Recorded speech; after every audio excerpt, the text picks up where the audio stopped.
સુરત શહેરમાં વધતી જતી ગુનાખોરી પર અંકુશ મેળવવા સુરત પોલીસે લિંબાયત વિસ્તારમાં મોટી કાર્યવાહી હાથ ધરી છે. પોલીસે 5 વિશેષ ટીમોની રચના કરી મેગા કોમ્બિંગ ડ્રાઈવ શરૂ કરી છે. આ કોમ્બિંગ ડ્રાઈવ દરમિયાન લિંબાયતના અનેક શંકાસ્પદ સ્થળો, નાળા વિસ્તારો, ખાડી, ખોચલા અને ભાડાના મકાનોમાં ચેકિંગ હાથ ધરવામાં આવ્યું. પોલીસે શંકાસ્પદ તત્વો પર ખાસ નજર રાખી છે અને ઘૂમતા ફરતા શખ્સોની પૂછપરછ કરી છે. પોલીસના ચેકિંગથી ગુનેગારોમાં ફફડાટ ફેલાયો છે. સુરત પોલીસ દ્વારા ગુનાખોરીની પર સંપૂર્ણ અંકુશ મેળવવા આ પ્રકારનું સઘન ઓપરેશન ચાલુ રાખવામાં આવશે.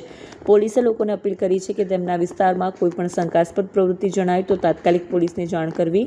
આ કાર્યવાહી સુરત શહેરને સુરક્ષિત બનાવવાની દિશામાં એક મહત્વપૂર્ણ પગલું છે. માનનીય સીપી સાહેબની સૂચનાથી સુરત શહેરના અલગ અલગ વિસ્તારોની અંદર આવનારા દિવસોમાં સઘન કોમ્બિંગનું આયોજન કરવામાં આવનાર છે.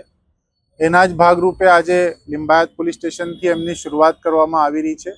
આવનારા દિવસોમાં બીજા ઓર પોલીસ સ્ટેશનો અને બીજા ઓર વિસ્તારોમાં પણ આ આયોજન જે છે સતત રૂપથી ચાલુ રહેશે.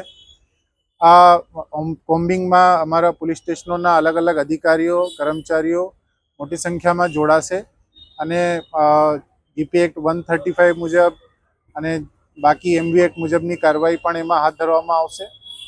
જે કોઈ અસામાજિક તત્વો છે એ અસામાજિક તત્વો કોઈ પણ પ્રકારના એવા ઘાતક હથિયાર XYZ કંઈ લઈને નીકળે તેમના વિરુદ્ધમાં પણ અમે ચોક્કસ અને કડક કાર્યવાહી કરીશું. એમનું ટાઈમ નક્કી નથી, પરંતુ એ સરપ્રાઇઝ એલિમેન્ટની તરીકેથી લગાતાર ચાલુ જ રહેશે.